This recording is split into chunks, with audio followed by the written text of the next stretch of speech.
धमाके तो बहुत छोटे हैं, बड़ी फिल्म का छोटा सा ट्रेलर है। असली धमाका तो अब होने वाला है और धमाका करेगा ईरान।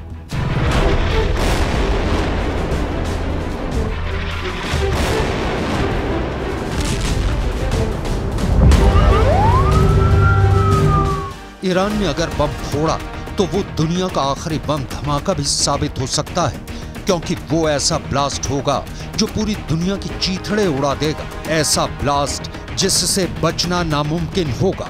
डर है कि ईरान सीधा परमाणु बम फोड़ेगा और वो परमाणु बम का टाइमर सेट कर चुका है।